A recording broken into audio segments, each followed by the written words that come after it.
Welcome back to the Voices of the Youth. I'm back. I am Nana. What's your name, man? My name's Joshua. What's good? I'm Natty. Nice. So, how's you guys' week going? Let's talk about that. For me, my week's going good. I just been doing a lot of volunteer work, a lot of programming with the kids, and yeah, I just been working throughout the week. So I've been good. I've been in a good mental space and everything. But yeah. Nice. How about you? Well, mine went normal. I had school yesterday. I didn't go to school on Thursday because I didn't feel like it could have snowed and everything. Yeah. Yeah, I mean, I'm all good. Okay. Nice. My week is good. I can't remember what the week is. But the week is good, you know. I feel like I'm being tested every single day. I need more patience. So yeah, man. So our topic today is, how do you guys feel when a shooting happens in our neighborhood?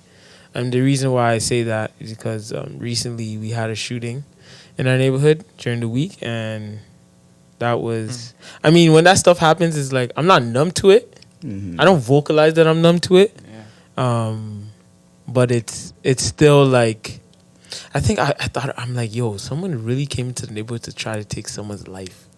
Yeah. And then I also think about, like, yo, someone really risked their freedom.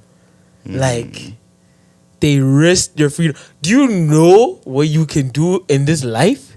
You can get a house, you can work, have a family, and you're telling me because you have a problem with someone that you're risking your life? That is, like, super hard to, like, understand, to be honest. Yeah.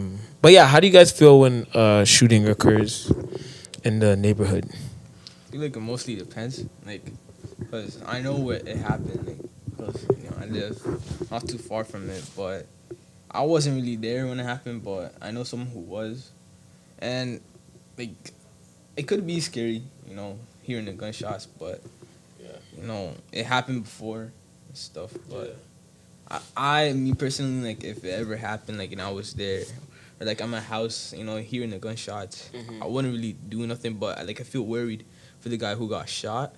You know, I'll be asking questions, you know, I'll be like, oh, is this guy, like, you know, is he dead, or is he, like, actually, like, severely injured or something like that? But, yeah, I mean, I feel worried still. So, yeah. No, for sure. Yeah, it's kind of like what you said. Like, I'm not numb to it. There's moments where it's just like, it's so repetitive. Like, I know, I don't know. It's just like, in some ways you kind of get used to it, sadly, of it just happening, just understanding how it occurs.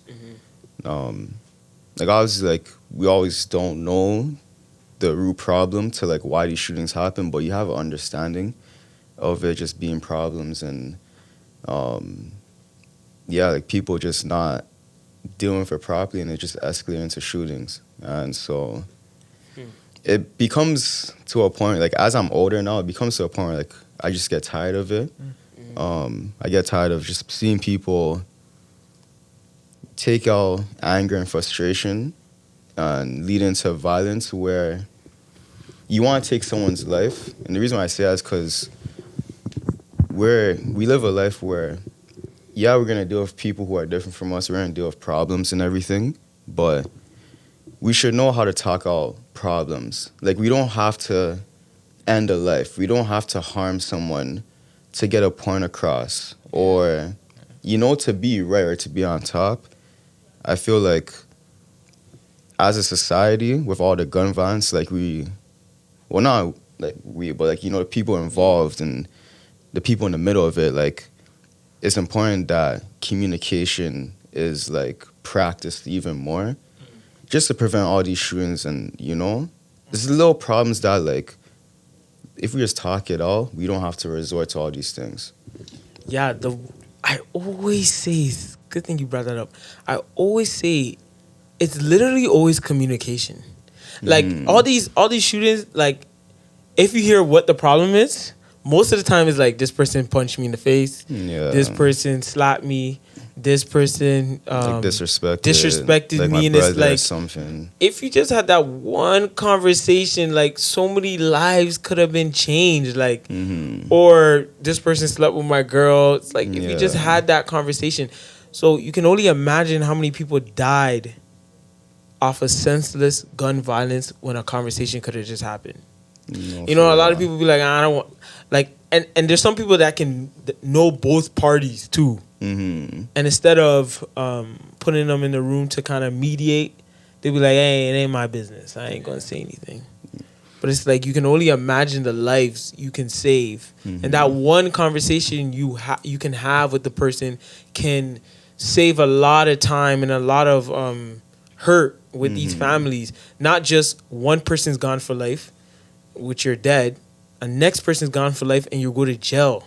2 lives are done. So people are not understanding that aspect to it. And I like what you said before about like just the potential that, well, the risk that that person's putting themselves at, and the potential that they have in life is like there's so much people that like even though they're not in the right place in their life and they're not where they want to be or need to be, like taking that risk of going and harming someone, end someone's life, and like jeopardizing your future, like for me it's just not worth it. Like, and I feel like people need to look even more beyond the moment when, you know, those situations happen. Like you really have to start looking at, okay, where would this lead me to?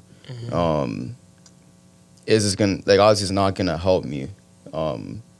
I can't handle, you know, being in jail, dealing with these charges, dealing with just like the aftermath of my life. And it's like, for a lot of those people, like, I would just say, like, really consider, like, just the paths that you're going to take with all these actions that are negative for gun violence. And also just, like, see who you are. Like, try to look inside within yourself and, like, look at yourself for value and, like, build on yourself to have, you know, positive value, where you actually, like, believe in yourself so that you don't have to have the mindset, like, yo, let me turn to this and, like, end someone like this. Because, like, you know, there's a lot of people that just throw away their lives to just senseless violence. And, yeah, like, you never know, like, who you can be. You never know what those people could be. Like, I know some people in those situations. I know some talented people who've been, like, on the wrong side of gun violence, and it's just, like, their whole life just got wiped away. And it's sad to see. And I don't want that for generations to come. I don't want that for just anyone else, like young, talented people, for that to keep happening. Yeah, one stupid decision can just ruin your life. And a lot of times, like, we see that, like, unfortunately, these shootings are done by, like, young people. And it's always been like that. This is nothing new. Like, when I was in high school, young people were shooting people. Mans were walking with guns and stuff like that. And the other day, or a couple weeks ago, or maybe a week or two, I don't know, there was a shooting at a school. I forgot the school, and some kid got shot outside of the school. It was like Weston Collegiate or something like that. So, like, when you see that, just being in high school, because you're in high school right now, like, how do you feel that you might be amongst, you know, younger people, people your age, doing stuff like that? I mean, it's risky because you never know. Maybe they could, you know, pop over to your school, or maybe some people from your school could, you know, be doing the same thing. But it's scary also too. Like, you have to try to not to join, like, the bad, you know, groups and all the, like, you know, gang violence happening, even the bad talks and the rumors, you know, in school. It's just I prefer not to, like, you know, get into them. You know, just be like a little bit, like, you know, just aside or something. But shooting at Weston was actually surprising, honestly. Because I know some people that go to Weston. But yeah, I mean, it's just scary because it's risky. High school is not, you know, it's not fun and games like, you know, like elementary and stuff like that. But it's like more, you know. But I'm telling you, when you get into high school, your mind just changes. Your perspective changes. Like, Now you're a young grown man. Literally anything Yeah. can happen to you in high school. Literally, even in high school, I just remember just that's when for me I started to experience like more death. I'm like, man, we're young. Like, how is this Yeah. happening? Shouldn't this be happening when we're in our 20s or something like that? Not Yeah. in teenage years, but a lot of times people die in their teenage years. My friend passed away 15 years old. Like, and at the time we think we're grown. Like right now in your life, you think you're grown. You probably think you know a lot of stuff. Like, no one can tell you anything. But when you get into your 20s, you be like, yeah, I didn't know nothing. Like, even me just thinking around, I was like, I didn't know nothing. At the time when I was in grade 9, 10, I thought I knew anything. But now as I walk amongst these streets and I interact with, kids your age, I'm like, wow, like, I'm looking at a grade 9 right now. I'm like, that was me. Yeah. Like, wearing the shoes and all. I thought I knew everything. So it's like, it's very interesting to see. I mean, I'm acting like I'm like 35. I'm only 24, but but it's still cool to see like this grade 9 and journeying with them, and things really haven't changed, to be honest, in terms of like with the attitudes or the behavioral kind of trends are still the same. Yeah. So yeah. I No, for agree. sure.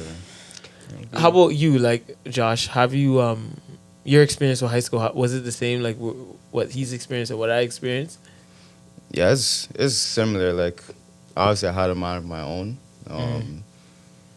Like we were saying, like when I was in high school, I thought I knew a lot.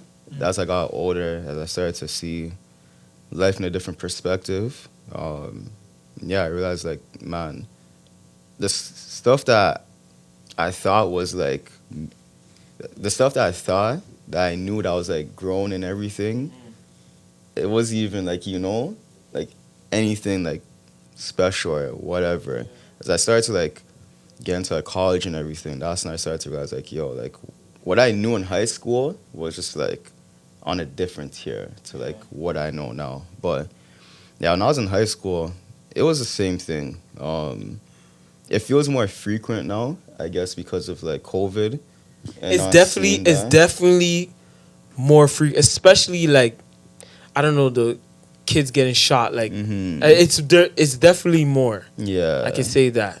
Like it didn't feel like there was as much, especially like school shootings. It didn't feel on like even like the slight, like even on a small scale. Like Yeah. in my time, like there was barely like any school shootings like that. But now it's like there's so many, and honestly, like it's the same mindset though. Like I've Yeah. seen certain people when I was in high school from like my school or other schools have like those attitudes or traits, and you can kind of just tell like, hey, like they might get into like yeah, just the wrong side of life. But nah, like when I was in high school though, like it was basically like very similar. Like there's people that I hung out with, there's people that I knew that I never really would have imagined that they put themselves in those situations where they passed Yeah. away, and they have. And it's like what you're saying, like I know people 16, 17 who died, and it's just sad. 16, 17, 18 Yeah. who've been locked up. Yeah. And it's, yeah, kind of the same pattern, but obviously there's little differences from my time and compared to Nai's time. Yeah, and they're all the same. They all connect. All like his generation, my generation. Like I don't even know if it's better or worse, but definitely with the trends of young kids getting shot, it's definitely it feels higher, to be honest. What do you like? Who do you guys think can step in when it comes to like problems within the young people? I feel like for me, I would say community leaders. Whether it's just like community center members in different neighborhoods, whether it's just like well known like parents, role models in different communities. I feel like those people could and should step in. They're the ones who would have probably seen the most and experienced life like a lot more than, you know, the young people of today. And at the same time, like they're the most relatable too, you know, possibly being from the same background, same lived experiences. Sometimes it's hard for young people to listen to someone or to take advice from someone that they can't relate to. Yeah. And it's sad, but it's just the honest truth. And that's why, like, when it comes to like preventing like these like gun violences and these problems, like it takes the people in the community because they're relatable, you know, and they can understand the mind of how the neighborhood works and what goes to the mind of like these young people and everything. So I would say community leaders for sure. Yeah, once you relate to a kid, you probably moved past many steps or many levels that others are trying to get to. You know, once a kid like hears that, yo, I grew up in this area too, like people like, oh, okay, let me hear more about it, you know? And you probably feel like that, like just hearing a community leader is like, yo, I lived in Shoreham, like for curious about them. Yeah, you want more questions you want to ask because literally what you went through, they probably been through 10 times even worse, right? So it's like community leaders do got to step up, and there are community leaders out there, but you have to be bold and be fierce when entering into a situation where you're meeting a kid or trying to mentor a kid, because that person wants to hear your story. And there's a lot of people that are from the area that don't want to say anything. Yeah. If you ask them, yo, where did you grow up? Jane and Steeles. Man, what? Yeah. Jane and Steeles? Oh, near York University. Yeah. No, I'm from Jane and Shoreham, Jane and Finch, Druffa, like, or Connections or Rexdale. Like, just say it so people can relate, because this stigma is being built like, oh, don't say you're from Jane and Finch because I don't know, you don't want to let people know you're from the ghetto, or don't say you're from Jane and Finch right now, or you're from Rexdale right now, or because I don't want people to look at me differently. No, it's a badge of honor to say where I grew up from, because it's molded me and shaped me to who I am. The morals that I have and we have is probably like way different from other people, because we didn't grow up with a silver spoon in our mouth, right? So just that aspect. And obviously being a Christ follower. But that aspect just, it's such a great foundation to be, like, to say that I'm from Shoreham. Like, it has taught me so much. Like, so much. And I know other people from different communities feel like that as well. So when it comes to these mentors and these community leaders, tell your stories. And the people that are now in they're doctors, or they're in trades, or in this and that, like, come back and tell people, yo, I'm from this, and how did I get to this point? Because other people definitely need to hear that. Like, you want to be an engineer, right? Yeah. People, we need more engineers to come back and tell Natty how to do it. You know? So, yeah, that's definitely how I felt. What did I ask again? What was the question? I don't know, but I forgot the question, but I'm It was like, what people need to step up. Yeah, it says. I was going to say, like, I agree with Joshua and you guys. And you, Nana, but I was gonna say, like, I think we need to get youth more busy. You know, like maybe like make more after school programs, or maybe get some basketball programs, or, you know, soccer programs. You know, get them busy, distracted from like all their problems, maybe with the family's problems or anything. But that's pretty much it. You guys pretty much said everything, but I just wanted to touch on more. You definitely right. More. I want to add on to that too. Like, having those aspects, like those programmings, is so important, because it brings not just inspiration, but it gives hope, and like kids seeing their potential, seeing what they're good at, learning, and it allows them to like have that hope in themselves that like, hey, like, this is what I want to do. This is something that I'm good at. Like, I remember like I had like a summer job in 2022 of just like a youth outreach worker, and I was like with you most of the time, Natty, like in the summer, and once a week we'll have like trips where we just like take out certain youth on like different trips. And one of the things I wanted to highlight over the summer was bring you guys throughout the city, because Yeah. what I noticed a lot is that even for me growing up as a kid, in Jane and Finch, like I've always been so accustomed to the perspective of the neighborhood, and I never got to see much of what the city has to offer.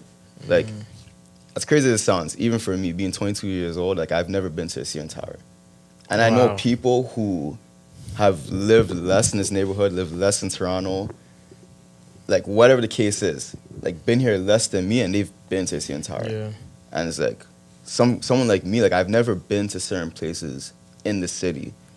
But a few years ago, like when I started like exploring more of this city and I started to get out more, like it opened my eyes to like, wow, like I see like these different things in the city, and I want to become like, I want to be a part, like become something like this and this and that, because just different areas of the city just bring so much inspiration to me. And it's showing me a different light that is just like, it's not just my neighborhood that I live in, that I have to see every day. Like, I can do something in my life where I could be around the city, you know.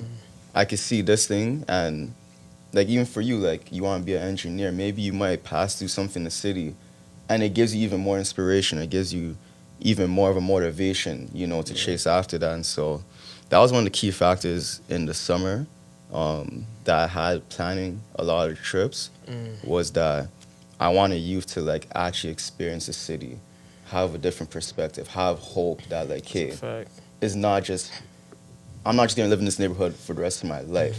Like obviously, like it's not a bad thing. Yeah. But it's also good to see many aspects of life and not just one place. That's a fact. That's Yeah, a I fact. agree. That's a fact. For me, like, I definitely, I didn't just see Shoreham or Jane and Finch. In the summer times, I would go to my cousin's house in Caledon, Bolton for a couple of weeks and come back. Or it's important just to travel, and it doesn't have to be across the world, but to travel outside of your neighborhood so you can see what the world has to offer. But even just the importance of programs and what you did in the summertime, which was amazing. Like, think about this. Mondays, during the week. Think about all the things you do during the week, right? I don't know what you do on Monday, but let's say Tuesday, you're doing after school program. Yeah. Wednesday, you're here for youth night. Yeah. Thursday, you're in Revolution. Friday, you're here at leadership program. Saturday, you're here at Saturday service. Sunday, you're here for church. Can you imagine, like, think about where you're at, and also all the potential violence opportunity that is like being like, I don't know what's the word, you're kind of all the violence that you're probably like not even catching, if that Like makes avoiding. sense. Avoiding, yes, all the problems you're avoiding because you're in like this community and you're in the programming, right? So can you imagine all the kids were in programming? It'd be crazy. How Never thought many about that. how many problems they would not be into? Like, think about it. Yeah. Once again, you're here Tuesday after school program, Wednesday youth night, Thursday Revolution, Friday leadership, Saturday service, Sunday church. Yeah. All the things you're avoiding because you're in here. And for me, I looked at this place as something that was my saving grace. It shielded me and it protected me from all the craziness. I was here, like, sometimes I look at these guys and I'm like, yo, why these guys want to play ball all the time? But I remember when I was there, I was calling Kofi. I'm like, yo, Kofi, come open the gym right now. Like, I need a hoop. They're even better than us. I Literally. think, yo, Kofi, come open the gym right now. Can we come play ball? And then he will come and open the door. And even on holidays, we'll come and play ball. Yeah. Like, I was fiending for ball, just like them. Trust me. But it got us out of so much trouble.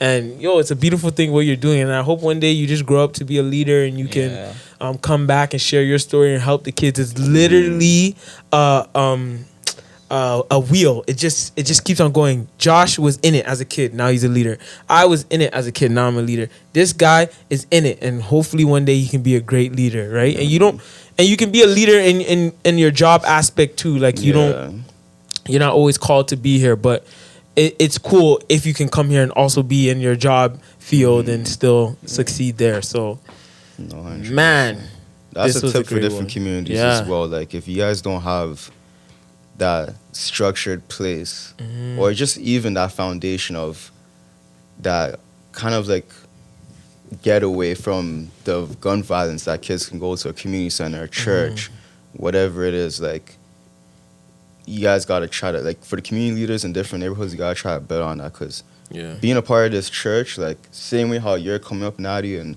same way how Nana came up, like, it has saved me from wandering around, like, outside. And, like, I wouldn't say, like, I would be into gun violence and get myself into crimes, but I would for sure not, like, have the hope and inspiration of what I achieved to be in life. And I wouldn't really, like, you know, have the motivation to go to college and chase, like, you know, Yeah.